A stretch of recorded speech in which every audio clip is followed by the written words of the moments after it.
오늘 이 영상을 누르신 분들께 먼저 이 말씀을 드리고 싶습니다. 잘 오셨습니다. 지금 이 순간 여기까지 오신 것만으로도 당신은 충분히 애쓰고 계신 겁니다. 혹시 이런 마음이 드신 적 있으셨나요? 분명히 열심히 살았는데, 남들만큼, 아니 그보다 더 열심히 살았는데, 어느 날 문득 거울 앞에 서면 나는 왜 이 자리에 있는 걸까 하는 물음이 가슴 어딘가에서 조용히 올라오는 그 순간, 그 마음 혼자 삼키고 계신 건 아닌지요? 사람들은 말합니다. 중년이 되면 안정된다고, 어느 정도 자리를 잡는다고. 그런데 막상 그 나이에 다가서 보면 안정은커녕 오히려 더 많은 것들이 흔들리고 있습니다. 자녀 문제, 건강 문제, 경제적인 압박, 그리고 무엇보다 나는 제대로 살고 있는 건가라는 보이지 않는 무게. 그 무게를 들고 오늘 하루도 버티셨습니까? 그렇다면 이 시간 잠시 그 무게를 내려놓으시고 저와 함께 걸어가 보시겠습니까? 오늘 이 묵상은 뒤처진 것 같고 남은 것이 없는 것 같고 하나님마저 침묵하시는 것 같은 그 자리에 있는 분들을 위해 준비했습니다. 하나님은 지금 어디 계신 걸까요? 정말 나만 이렇게 힘든 걸까요? 그 물음을 안고 함께 말씀 앞에 앉아보겠습니다. 어느 날이었습니다. 오랜만에 지인의 SNS를 열었습니다. 그런데 그 화면을 보는 순간 이상하게 마음이 무거워졌습니다. 누군가는 승진을 했고, 누군가는 새 집으로 이사를 했고, 누군가는 자녀가 좋은 학교에 들어갔다는 소식을 올렸습니다. 환하게 웃는 얼굴들, 축하한다는 댓글들. 그 화면을 한참 바라보다 조용히 스마트폰을 내려놓았습니다. 그리고 속으로 이런 말이 올라왔습니다. 나는 왜 이 자리에 멈춰 있는 걸까? 혹시 이런 경험 있으십니까?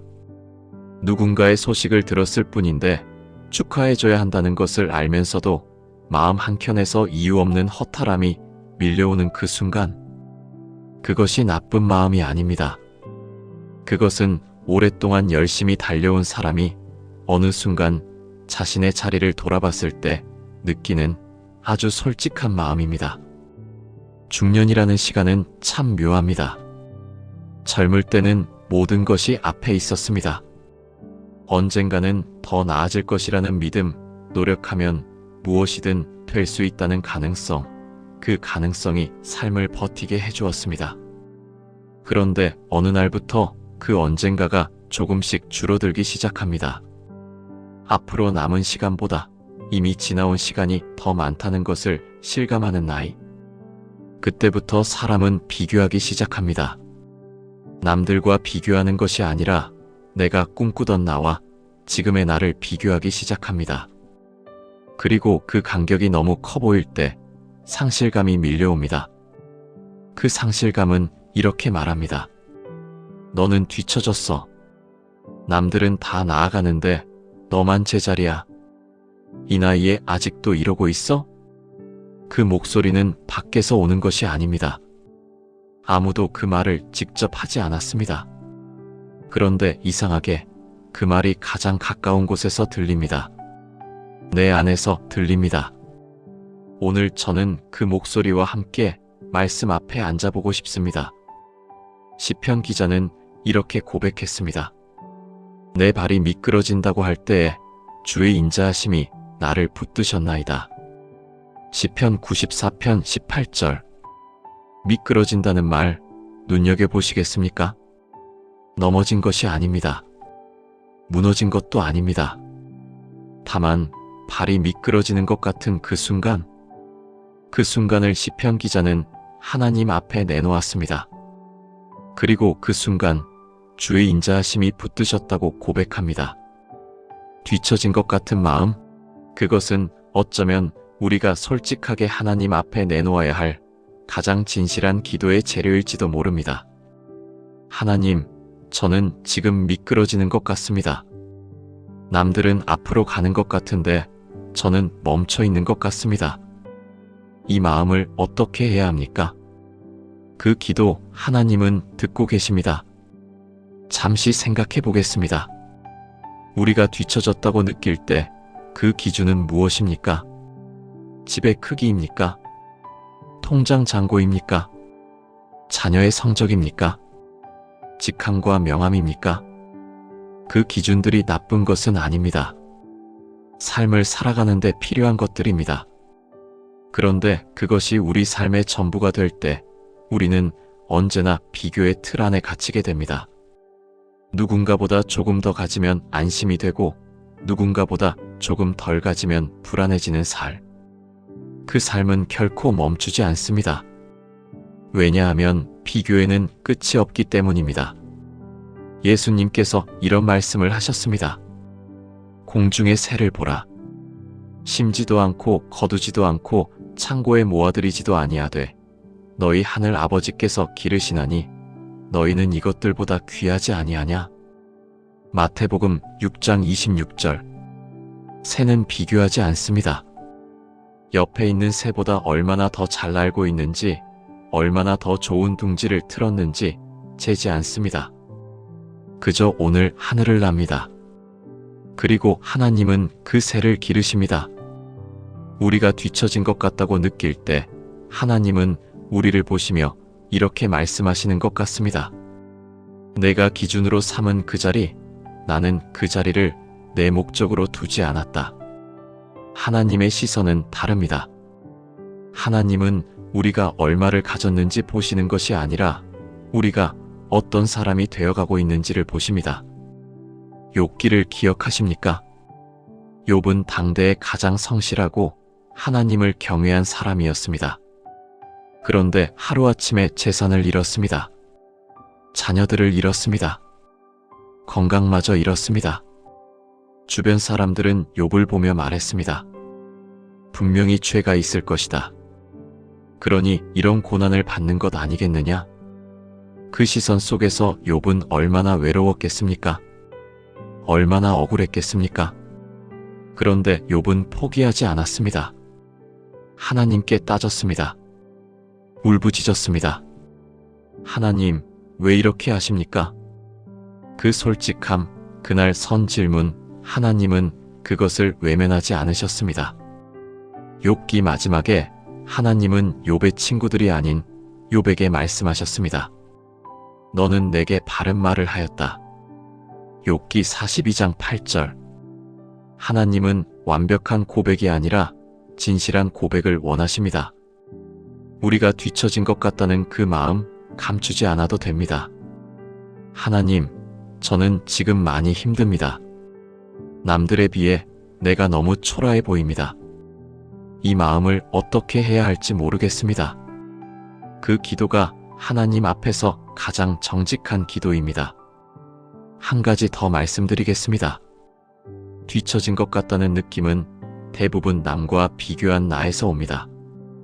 그런데 하나님이 보시는 나는 남과 비교된 나가 아닙니다. 하나님이 보시는 나는 어제의 나와 오늘의 나입니다. 어제보다 조금 더 하나님을 신뢰하게 되었습니까? 어제보다 조금 더 정직하게 살았습니까? 어제보다 조금 더 이웃을 사랑했습니까? 그 물음 앞에서 우리는 생각보다 뒤처져 있지 않습니다. 상실감은 거짓말을 합니다. 너는 아무것도 이루지 못했어라고. 그런데 하나님은 말씀하십니다.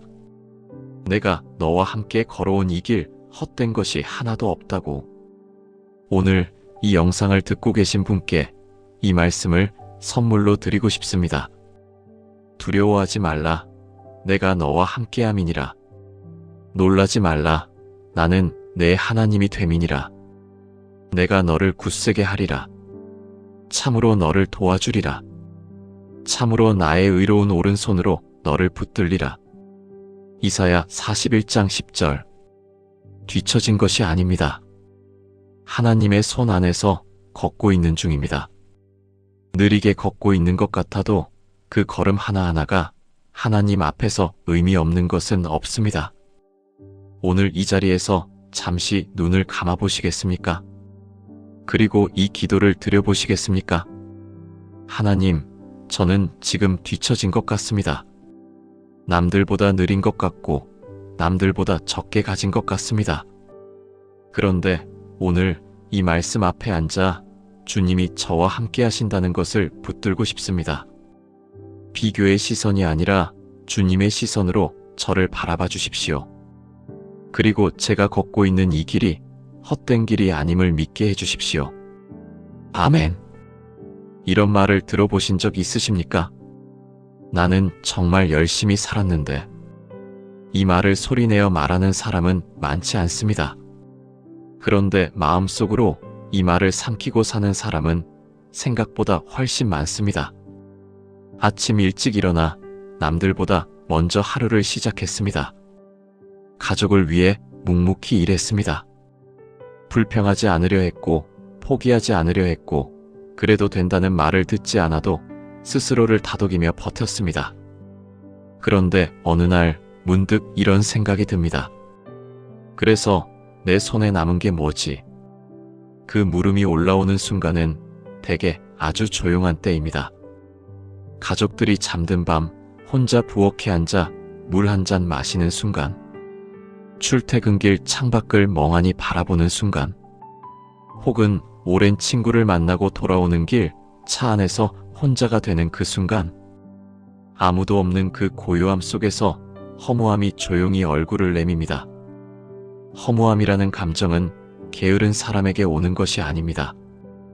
오히려 열심히 살아온 사람, 뭔가를 이루려고 오래 애써온 사람, 그 사람에게 더 깊이 찾아옵니다.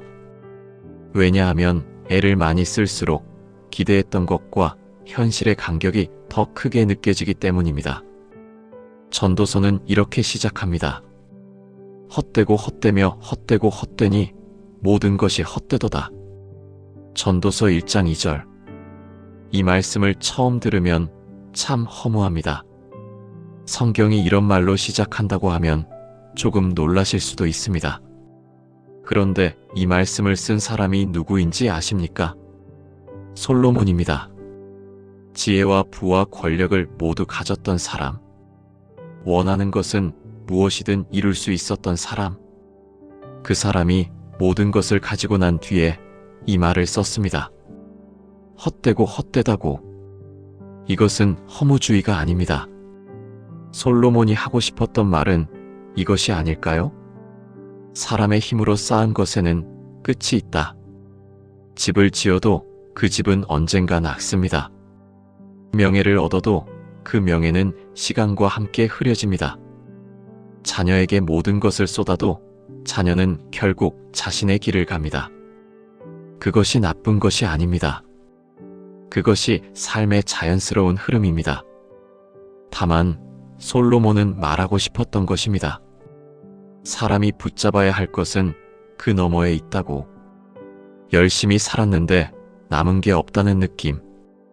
그것은 어쩌면 내가 잘못 살아온 것의 증거가 아니라 내가 붙잡아야 할 것을 아직 찾지 못했다는 하나님의 조용한 신호일 수 있습니다. 예수님께서 이런 말씀을 하신 적이 있습니다. 한 여인이 있었습니다. 우물가에서 물을 길어가던 여인.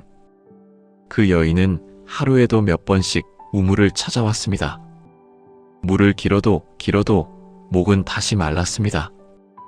예수님은 그 여인에게 이렇게 말씀하셨습니다. 이 물을 마시는 자마다 다시 목마르려니와 내가 주는 물을 마시는 자는 영원히 목마르지 아니하리니. 요한복음 4장 1314절. 우물을 찾는 여인의 모습이 지금 이 시대를 살아가는 우리의 모습과 닮아 있지 않습니까? 더 좋은 것을 얻으면 채워질 것 같아서, 더 높은 자리에 오르면 만족할 것 같아서, 더 많이 이루면 허무함이 사라질 것 같아서, 그래서 다시 우물로 갑니다. 그런데 길어도 다시 목이 마릅니다. 그것이 잘못이 아닙니다. 그것은 인간의 솔직한 모습입니다.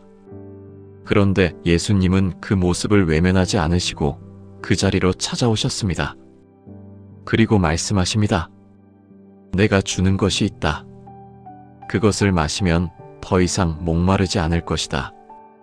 열심히 살아온 우리가 느끼는 허무함, 그것은 어쩌면 하나님이 주시는 초대장일 수 있습니다. 이제 진짜 것을 찾아라.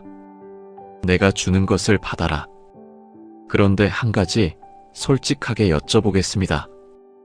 우리는 열심히 살아왔습니다. 그런데 그 열심의 방향이 언제나 하나님을 향하고 있었습니까? 때로는 하나님을 위한다고 말하면서도 사실은 내가 인정받고 싶어서, 내가 안전하고 싶어서, 내가 두렵지 않고 싶어서 달려온 것은 아니었습니까? 그것이 잘못이라는 말이 아닙니다. 그것이 우리의 연약함입니다. 그리고 하나님은 그 연약함을 아십니다. 바울은 이렇게 고백했습니다. 내가 무엇을 하든지 먹든지 마시든지 하나님의 영광을 위하여 하라. 고린도전서 10장 31절. 이 말씀이 처음에는 무겁게 들릴 수 있습니다. 하나님의 영광을 위해서라니 나는 그냥 밥벌이 하려고 일하는 건데. 그런데 이 말씀을 조금 다르게 읽어보시겠습니까? 하나님의 영광을 위한다는 것은 내가 하는 모든 일에 하나님이 함께 하신다는 고백입니다. 오늘 내가 밥을 짓는 것, 오늘 내가 출근하는 것, 오늘 내가 아이를 학교에 데려다 주는 것, 그 모든 것이 하나님 앞에서 의미 없는 것이 아니라는 뜻입니다. 우리가 열심히 살아온 그 하루하루가 하나님 앞에서 헛된 것이 아닙니다. 비록 눈에 보이는 것이 남지 않았다 해도 하나님은 기억하십니다. 당신이 흘린 땀을 기억하십니다. 당신이 삼킨 눈물을 기억하십니다. 당신이 포기하고 싶었지만 버텨낸 그날들을 하나님은 하나도 빠짐없이 기억하십니다. 시편 기자는 이렇게 노래합니다. 주는 나의 탄식을 세워두셨으니 나의 눈물을 주의 병에 담으소서. 이것이 주의 책에 기록되지 아니하였나이까. 시편 56편 8절. 하나님은 우리의 눈물을 병에 담으시는 분입니다. 아무도 알아주지 않아도, 아무것도 남지 않은 것 같아도 하나님의 장부에는 모두 기록되어 있습니다. 열심히 살았는데 남은 게 없다고 느끼는 그 마음을 오늘 하나님 앞에 내려놓으시겠습니까? 하나님, 저는 열심히 살았습니다. 그런데 지금 손에 잡히는 것이 없는 것 같습니다. 허무합니다. 이 허무함이 어디에서 오는 것인지, 무엇을 붙잡아야 하는 것인지 알고 싶습니다. 주님이 주시는 물을 마시고 싶습니다. 진짜 채워지고 싶습니다. 아멘. 허무함은 끝이 아닙니다. 허무함은 더 깊은 것을 향해 나아가라는 하나님의 손짓입니다. 열심히 살아온 당신의 그 길이 헛되지 않습니다. 하나님이 기억하고 계십니다. 그리고 그 기억 위에 하나님은 새로운 것을 쌓아가고 계십니다. 잠시 숨을 고르시겠습니까? 이 마음을 안고 조금 더 깊은 이야기 속으로 함께 걸어가겠습니다. 기도를 드린 적이 있으십니까? 간절하게, 오래 무릎을 꿇고 드린 기도. 그런데 하늘은 아무 말이 없었습니다. 응답은 오지 않고 상황은 바뀌지 않고 그저 고요함만 남았습니다. 그 고요함 앞에서 이런 생각이 드셨던 적은 없으십니까? 하나님은 내 기도를 듣고 계신 걸까? 혹시 나를 잊으신 것은 아닐까? 하나님의 침묵. 이것은 믿음이 깊은 사람도, 오래 신앙생활을 한 사람도 피해갈 수 없는 자리입니다. 아니, 어쩌면 하나님을 더 깊이 사랑하는 사람일수록 그 침묵이 더 크게 느껴지는지도 모릅니다. 응답받기를 더 간절히 바라기 때문에 그 침묵이 더 무겁게 다가오는 것입니다. 성경에서 가장 솔직한 기도를 드린 사람을 꼽으라면 저는 주저없이 다윗을 떠올립니다. 시편 22편 이 말씀을 함께 읽어보겠습니다. 내 하나님이여, 내 하나님이여, 어찌 나를 버리셨나이까? 어찌 나를 멀리하여 돕지 아니하시오며 내 신음소리를 듣지 아니하시나이까? 내 하나님이여, 내가 낮에도 부르짖고 밤에도 잠잠하지 아니하오나 응답하지 아니하시나이다. 시편 22편 12절. 다윗은 하나님을 원망하지 않았습니다. 그런데 이 기도는 원망처럼 들립니다. 어찌 나를 버리셨나이까? 응답하지 아니하시나이다. 이 말은 깔끔하고 정제된 기도가 아닙니다. 살이 떨리는 기도입니다. 그런데 바로 이 기도를 하나님은 성경에 담아두셨습니다. 왜 그러셨을까요? 어쩌면 이런 뜻이 아닐까요? 이런 기도도 괜찮다. 이런 마음을 가지고 나에게 와도 된다. 침묵 앞에서 흔들리는 것, 그것이 믿음 없는 것이 아니다. 하나님의 침묵에는 여러 가지 모습이 있습니다. 때로는 우리가 아직 받을 준비가 되지 않았기 때문입니다. 좋은 부모는 자녀가 원하는 것을 무조건 주지 않습니다. 자녀가 그것을 감당할 수 있을 때, 그것이 자녀에게 진짜 유익이 될 때, 그때 줍니다. 하나님의 침묵이 때로는 그것일 수 있습니다. 지금은 아니다. 조금 더 기다려라. 내가 준비하고 있다. 또 때로는 우리의 방향이 조금 어긋나 있을 때 하나님은 침묵하십니다. 우리가 원하는 것이 나쁜 것이 아닌데 그 방향이 하나님의 뜻과 조금 다를 때 응답 대신 침묵으로 우리를 돌아보게 하십니다. 그런데 또 때로는 아무 이유도 없는 것처럼 느껴지는 침묵도 있습니다. 내가 잘못한 것도 없고 방향이 틀린 것 같지도 않은데 그냥 조용합니다. 하늘이 닫힌 것 같습니다. 그 침묵이 가장 힘듭니다. 엘리야를 기억하십니까? 갈멜산에서 바알 선지자 450명과 맞서 싸워 이긴 사람. 불이 하늘에서 내려오는 기적을 목격한 사람. 그런데 그 위대한 승리 직후 이세벨의 협박 한마디에 무너졌습니다. 광야로 도망쳤습니다. 로뎀나무 아래 쓰러져 이렇게 말했습니다. 여호와여, 넉넉하오이다. 지금 내 생명을 거두시옵소서. 열왕기상 19장 4절. 그때 하나님이 하신 일이 있습니다. 설교를 하지 않으셨습니다. 책망하지도 않으셨습니다. 천사를 보내셨습니다. 그리고 그 천사는 엘리야 곁에 앉아 떡을 굽고 물을 가져왔습니다. 일어나 먹어라. 내가 갈 길이 멀다. 열왕기상 19장 7절. 하나님의 첫 번째 응답은 말씀이 아니었습니다. 밥이었습니다. 따뜻한 떡 한 조각과 물 한 그릇이었습니다. 이것이 무엇을 뜻합니까? 하나님은 우리가 완전히 회복된 다음에 말씀하시는 것이 아닙니다. 우리가 쓰러진 그 자리로 먼저 찾아오십니다. 침묵처럼 느껴지는 그 시간에도 하나님은 우리 곁에 계십니다. 다만 우리가 기대하는 방식이 아닌 우리에게 진짜 필요한 방식으로 일하고 계십니다. 하나님의 침묵 속에서 우리가 할 수 있는 일이 있습니다. 첫 번째는 기다리는 것입니다.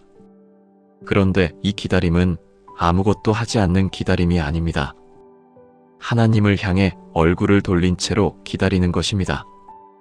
지금은 들리지 않아도 나는 주님 쪽을 보고 있겠습니다. 그 자세가 기다림입니다. 이사야 40장 31절. 이 말씀을 함께 읽어보겠습니다. 오직 여호와를 앙망하는 자는 새 힘을 얻으리니 독수리가 날개치며 올라감 같을 것이요 다른 박질하여도 곤비하지 아니하겠고 걸어가도 피곤하지 아니하리로다. 앙망한다는 말 참 좋은 말입니다. 기다린다, 바라본다, 소망을 품는다. 이 모든 것이 담긴 말입니다. 침묵 속에서도 하나님을 향해 얼굴을 드는 것, 그것이 앙망입니다. 그리고 하나님은 그 앙망하는 자에게 새 힘을 주신다고 말씀하십니다. 두 번째는 침묵 속에서 작은 것들을 보는 것입니다. 하나님의 응답은 때로 아주 조용하게 옵니다. 천둥 소리 같은 응답이 아니라 엘리야가 경험한 것처럼 세미한 소리로 옵니다. 열왕기상 19장에서 하나님은 크고 강한 바람 속에 계시지 않았습니다. 지진 속에도 계시지 않았습니다. 불 속에도 계시지 않았습니다. 그 다음에 세미한 소리가 있었습니다. 열왕기상 19장 12절. 세미한 소리. 아주 작고 조용한 소리. 우리의 일상 안에서 그 소리를 들어보셨습니까? 오늘 아침 창문 너머로 들어온 햇살. 오랫동안 연락이 없던 사람에게서 온 문자 한 통. 힘든 날 우연히 눈에 들어온 말씀 한 구절. 이것들이 우연처럼 보이지만 어쩌면 하나님이 세미한 소리로 우리에게 건네시는 말씀일 수 있습니다. 나 여기 있다. 나 너를 보고 있다. 세 번째는 침묵을 두려움이 아닌 신뢰로 받아들이는 것입니다. 이것이 가장 어렵습니다. 침묵이 오래될수록 두려움이 커집니다. 정말 괜찮을까? 이대로 끝나는 것은 아닐까? 그런데 요셉을 생각해 보십시오. 형들에게 팔려 애굽으로 끌려갔습니다. 억울하게 감옥에 갇혔습니다. 도와주겠다고 약속한 사람도 그를 잊었습니다. 그 긴 침묵의 시간 동안 하나님은 아무 말씀도 하지 않으신 것 같았습니다. 그런데 성경은 이렇게 기록합니다. 여호와께서 요셉과 함께 하심으로. 창세기 39장 23절. 침묵은 부재가 아닙니다. 하나님이 말씀하지 않으신다고 해서 하나님이 없으신 것이 아닙니다. 침묵 속에서도 하나님은 함께하고 계셨습니다. 요셉의 이야기가 그것을 증명합니다. 지금 하나님의 침묵 앞에 서 계신 분께 이 말씀을 드리고 싶습니다. 침묵은 외면이 아닙니다. 침묵은 때로 하나님이 가장 깊이 일하시는 시간입니다. 우리가 보지 못하는 곳에서 우리가 예상하지 못한 방식으로 하나님은 지금 이 순간에도 일하고 계십니다. 오늘 이런 기도를 드려보시겠습니까? 하나님, 지금 주님의 목소리가 들리지 않습니다. 응답이 느껴지지 않습니다. 그런데 오늘 이 말씀을 붙잡겠습니다. 주님은 요셉과 함께 하셨고 엘리야와 함께 하셨고 다윗과 함께 하셨습니다. 그러니 지금 이 침묵 속에서도 주님은 저와 함께하고 계심을 믿겠습니다. 들리지 않아도 보이지 않아도 주님 쪽으로 얼굴을 돌리겠습니다. 아멘. 침묵은 끝이 아닙니다. 침묵은 하나님이 다음 말씀을 준비하시는 시간입니다. 그 시간을 버티는 것, 그것이 믿음입니다. 그리고 하나님은 그 믿음을 기억하십니다. 이 마음을 안고 조금 더 깊은 곳으로 함께 걸어가 보겠습니다. 도자기를 만드는 과정을 생각해 보신 적 있으십니까? 처음에 흙은 그냥 흙입니다. 모양도 없고 쓸모도 없어 보입니다. 그런데 도공의 손이 그 흙을 집어들면 무언가가 시작됩니다. 주무르고 두드리고 눌러가며 형태가 잡히기 시작합니다. 그리고 가마 속으로 들어갑니다. 뜨거운 불 속에서 흙은 단단해집니다. 그 과정을 흙의 입장에서 느낀다면 얼마나 힘들겠습니까? 두드려지고 눌리고 불 속에 던져지는 그 시간. 그런데 그 시간이 없으면 흙은 영원히 그냥 흙으로 남습니다. 오늘 이 묵상을 듣고 계신 분들 중에 지금 그 가마 속에 있는 것 같은 분이 계실 겁니다. 뜨겁고 고통스럽고 언제 끝날지 모르는 이 시간. 왜 이런 일이 내게 일어나는 건지 도무지 이해가 되지 않는 그 자리. 고난은 설명이 안 됩니다. 머리로 이해하려 해도 논리로 풀어내려 해도 결국 남는 것은 하나입니다. 왜 나인가?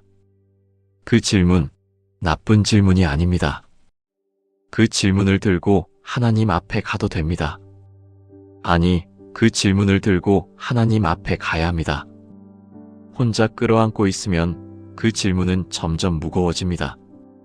원망이 되고 분노가 되고 결국 하나님으로부터 멀어지는 길이 됩니다. 그러나 그 질문을 하나님 앞에 내놓으면 그 질문은 기도가 됩니다.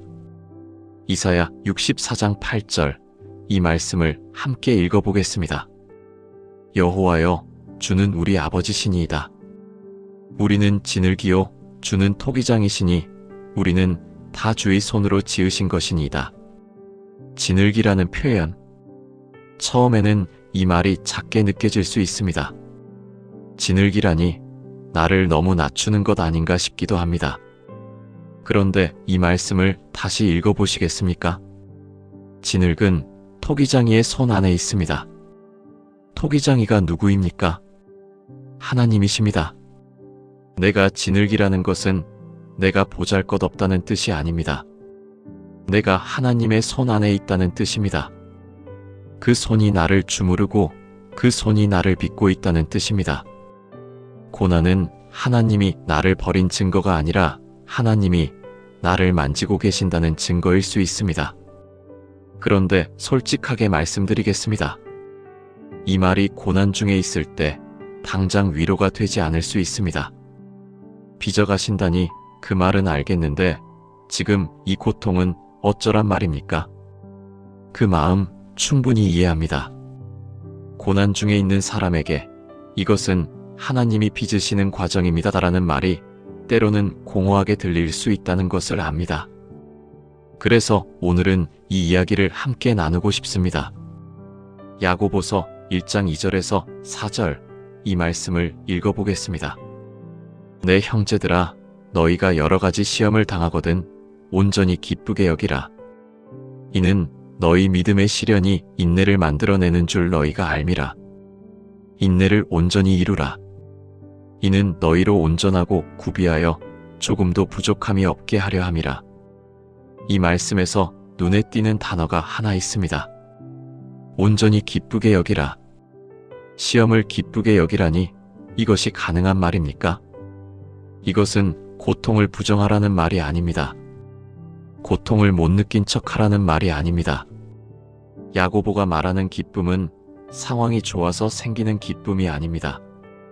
이 시험이 나를 어떤 방향으로 이끌어가는지를 알기 때문에 그 방향을 신뢰하기 때문에 생기는 기쁨입니다. 즉, 지금 이 고통이 나를 무너뜨리는 것이 아니라 나를 세워가고 있다는 믿음에서 오는 기쁨입니다. 고난이 우리에게 주는 것들이 있습니다. 첫째, 고난은 우리를 깊어지게 합니다. 고통을 겪어본 사람은 다른 사람의 고통을 더 잘 압니다. 화려하고 순탄한 삶을 산 사람은 바닥에 있는 사람의 마음을 이해하기 어렵습니다. 그런데 한 번이라도 바닥을 경험한 사람은 그 마음을 압니다. 말하지 않아도 느낍니다. 그 깊이는 고통 없이는 만들어지지 않습니다. 둘째, 고난은 우리가 의지하던 것들을 걷어냅니다. 평소에는 내 능력, 내 관계, 내 건강, 이것들이 나를 지탱한다고 생각합니다. 그런데 고난이 오면 그것들이 하나씩 흔들리기 시작합니다. 그때 비로소 보이는 것이 있습니다. 내가 진짜 의지해야 할 것이 무엇인지. 다윗이 이런 고백을 합니다. 고난당한 것이 내게 유익이라. 이로 말미암아 내가 주의 율례들을 배우게 되었나이다.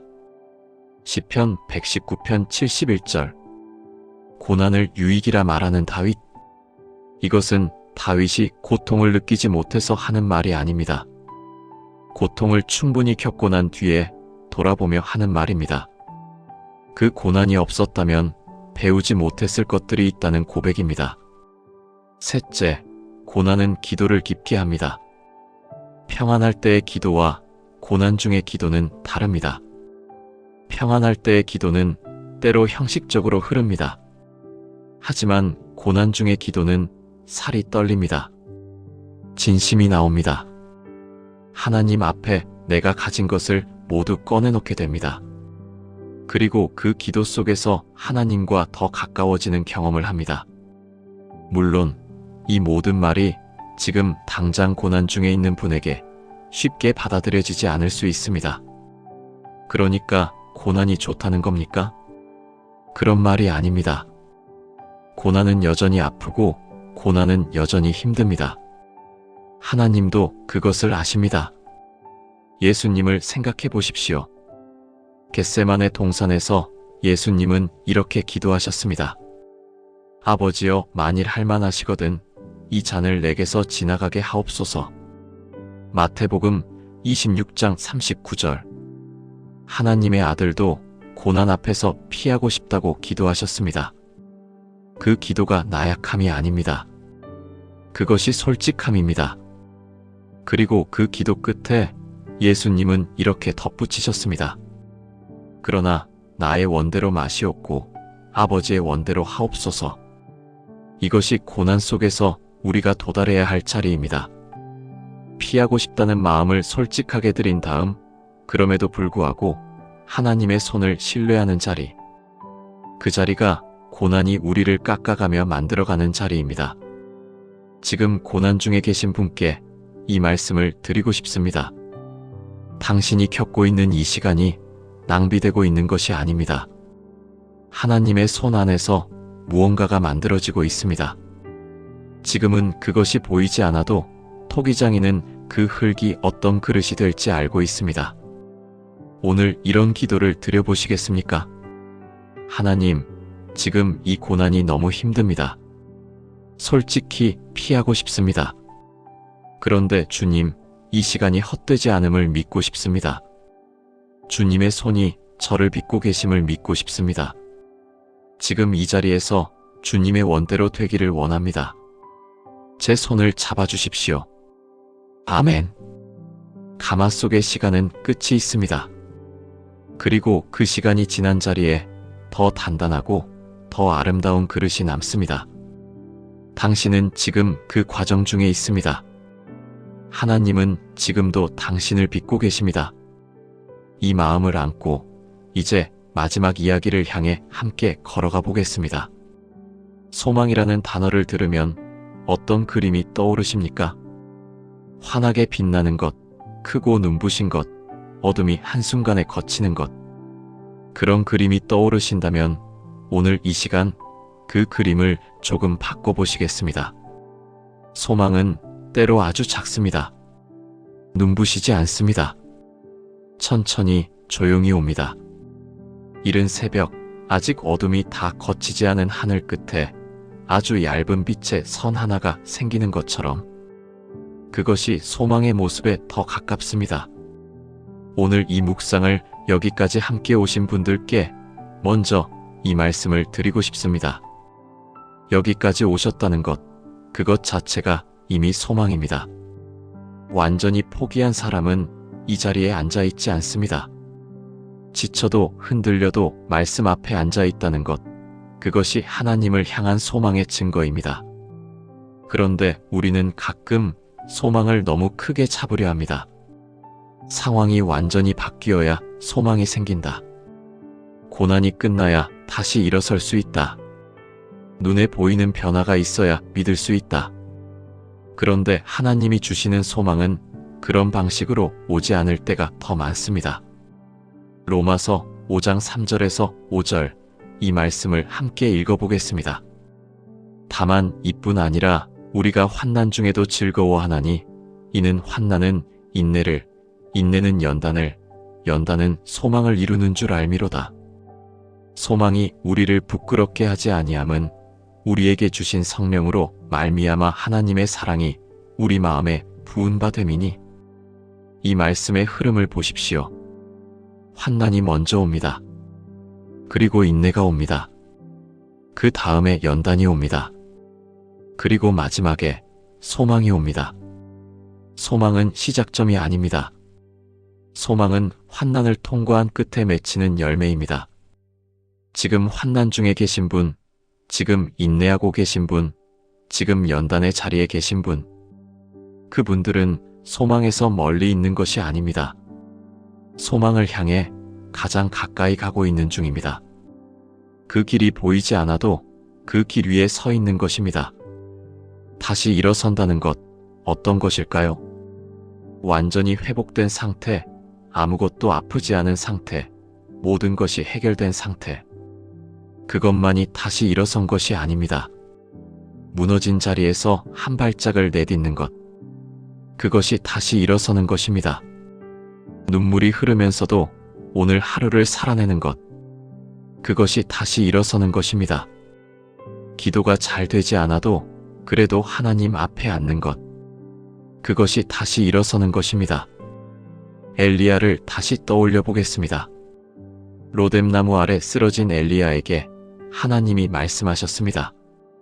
일어나 먹어라. 2번이나 말씀하셨습니다. 그리고 엘리야는 일어났습니다. 완전히 회복된 것이 아니었습니다. 여전히 지쳐 있었고 여전히 두려웠습니다.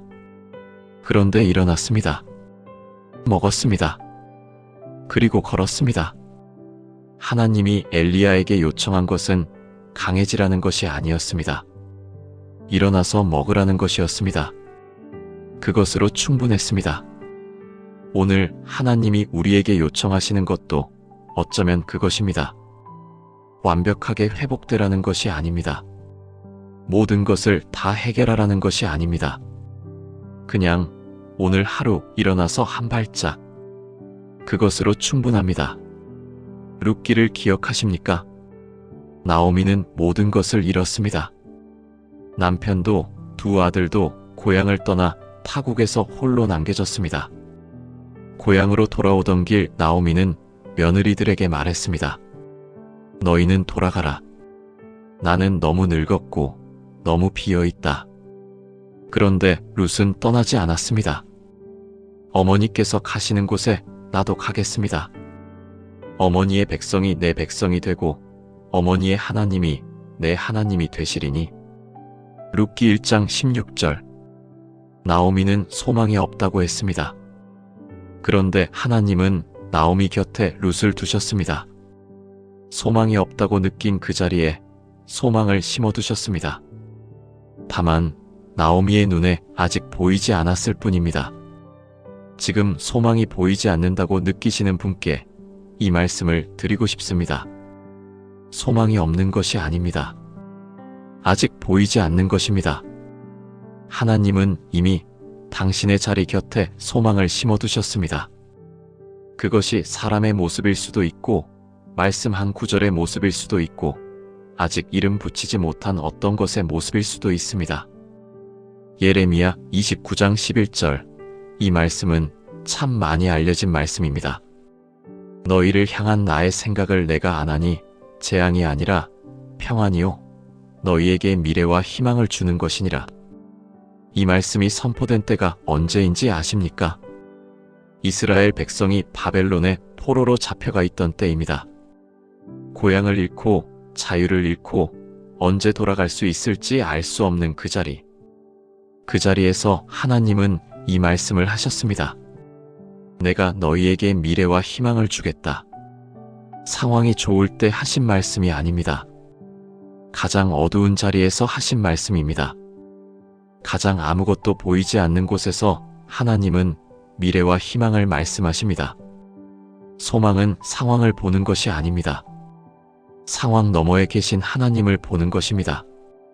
상황은 지금 어두울 수 있습니다.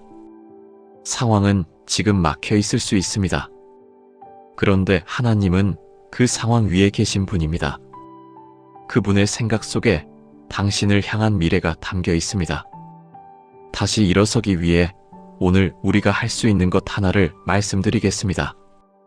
감사의 자리로 가는 것입니다. 지금 이 말을 들으시고 감사할 것이 없는데요 라고 하실 수 있습니다. 그 마음을 충분히 이해합니다. 그런데 감사는 크고 완벽한 것에서 시작하지 않아도 됩니다. 오늘 아침 눈을 떴습니다. 숨을 쉬고 있습니다. 이 말씀을 들을 수 있는 귀가 있습니다. 이 묵상을 여기까지 따라오셨습니다. 그 작은 것들, 그것이 감사의 시작입니다. 데살로니가전서 5장 18절 말씀하십니다. 범사에 감사하라. 이것이 그리스도 예수 안에서 너희를 향하신 하나님의 뜻이니라. 범사에 모든 일에, 좋은 일에만이 아니라 힘든 일 속에서도 감사할 것을 찾으라는 말씀입니다. 이것이 억지 감사가 아닙니다. 감사는 훈련입니다. 힘든 자리에서 작은 것 하나를 찾아 하나님께 내어드리는 훈련. 그 훈련이 쌓일수록 우리의 눈이 조금씩 달라집니다. 어둠 속에서도 빛의 작은 실마리를 볼 수 있는 눈이 생깁니다. 그 눈이 생길 때 소망이 보이기 시작합니다. 오늘 이 자리에서 이런 기도를 드려보시겠습니까? 하나님, 솔직히 지금 소망이 잘 보이지 않습니다. 다시 일어서고 싶은데 어디서부터 시작해야 할지 모르겠습니다. 그런데 오늘 이 말씀 앞에 앉았습니다. 그것이 시작임을 믿겠습니다. 오늘 하루 한 발짝만 내딛겠습니다. 주님, 그 발짝 위에 함께 해주십시오. 그리고 제 눈이 아직 보지 못하는 곳에 주님이 심어두신 소망을 때가 되면 보게 해주십시오. 아멘. 다시 일어선다는 것은 어제와 다른 사람이 되는 것이 아닙니다. 어제와 같은 자리에서 오늘도 하나님을 바라보는 것입니다. 그것이 소망입니다. 그것이 믿음입니다. 당신은 혼자가 아닙니다. 하나님이 당신의 걸음을 보고 계십니다. 그 작은 한 발짝을 하나님은 기억하십니다. 그리고 그 한 발짝 위에 하나님의 미래가 쌓여갑니다.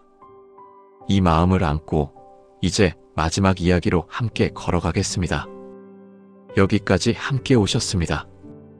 긴 시간 이 묵상을 끝까지 들어주셨습니다. 고맙습니다. 오늘 우리가 함께 걸어온 길을 잠시 돌아보겠습니다. 뒤처진 것 같은 마음을 꺼냈습니다. 열심히 살았는데 남은 게 없다는 허무함을 꺼냈습니다. 응답 없는 하나님의 침묵 앞에서 흔들렸던 마음을 꺼냈습니다. 고난이 나를 깎아가는 그 뜨거운 시간을 함께 바라봤습니다. 그리고 아주 작은 소망 하나를 손에 쥐었습니다. 이 모든 것이 오늘 당신이 이 자리에서 한 일입니다. 작은 것 같아 보여도 이것은 결코 작은 일이 아닙니다. 자신의 가장 솔직한 마음을 꺼내어 하나님 앞에 내려놓는 일. 그것이 이 시간 동안 당신이 하신 일입니다. 하나님은 그 마음을 보고 계셨습니다. 이 묵상을 듣는 내내 하나님은 당신 곁에 앉아 계셨습니다. 말씀하지 않으신 것 같아도, 느껴지지 않으신 것 같아도 하나님은 한순간도 자리를 비우지 않으셨습니다. 시편 139편 7절에서 10절, 이 말씀으로 오늘을 마무리하겠습니다. 내가 주의 영을 떠나 어디로 가며 주의 앞에서 어디로 피하리이까? 내가 하늘에 올라갈지라도 거기 계시며 스올에 내 자리를 펼지라도 거기 계시니이다. 내가 새벽 날개를 치며 바다 끝에 가서 거주할지라도 거기서도 주의 손이 나를 인도하시며 주의 오른손이 나를 붙드시리이다. 어디에 있든 하나님이 계십니다. 하늘 끝에도 바다 끝에도 그리고 오늘 당신이 서 있는 그 자리에도 하나님은 계십니다. 뒤처진 것 같은 그 자리에 하나님이 계십니다. 허무함이 밀려오는 그 부엌 한켠에 하나님이 계십니다. 기도에도 응답이 없는 것 같은 그 고요함 속에 하나님이 계십니다. 고난이 뜨겁게 타오르는 그 가마 안에도 하나님이 계십니다. 소망이 보이지 않아 눈을 감은 그 어둠 속에도 하나님이 계십니다. 당신은 혼자가 아닙니다. 단 한 번도 혼자였던 적이 없습니다. 오늘 이 시간을 마치며 마지막으로 함께 이 기도를 드리겠습니다. 하나님, 오늘 이 자리까지 이끌어 주셔서 감사합니다. 많이 지쳤습니다. 많이 흔들렸습니다. 나만 이렇게 힘든 건가 싶어서 혼자 삼켜온 날들이 있었습니다. 그런데 오늘 주님이 이 말씀들로 제 곁에 앉아주셨습니다. 감사합니다. 뒤처진 것 같은 이 자리에서 주님의 손을 붙잡겠습니다. 허무함이 밀려올 때 진짜 것을 주시는 주님을 바라보겠습니다. 침묵 속에서도 주님이 일하고 계심을 믿겠습니다. 고난이 저를 깎아갈 때 주님의 손 안에 있음을 기억하겠습니다. 그리고 오늘 아주 작은 소망 하나를 손에 쥐고 한 발짝을 내딛겠습니다. 주님, 오늘 이 기도를 들어주십시오. 그리고 내일도 제 곁에 앉아주십시오. 예수님의 이름으로 기도합니다. 아멘. 오늘 이 묵상이 당신의 마음에 작은 빛 하나를 남겼기를 바랍니다. 크지 않아도 됩니다. 아주 작은 빛 하나. 그것으로 충분합니다. 그 빛이 내일을 걷게 합니다. 이 말씀이 마음에 닿으셨다면 아래에 아멘 한마디 남겨주시겠습니까? 당신의 그 한마디가 같은 자리에서 이 묵상을 듣고 있는 또 다른 누군가에게 작은 위로가 됩니다. 우리는 혼자 걷는 것이 아닙니다. 이 말씀 앞에서 함께 걷고 있습니다. 좋아요와 구독, 그리고 이 묵상이 필요한 분께 나눠주시면 더 많은 분들이 이 자리로 오실 수 있습니다. 당신의 나눔이 누군가의 오늘을 붙드는 손이 됩니다. 다음 묵상에서도 또 이 자리에서 뵙겠습니다. 오늘 하루 수고 많으셨습니다. 하나님이 당신 곁에 계십니다.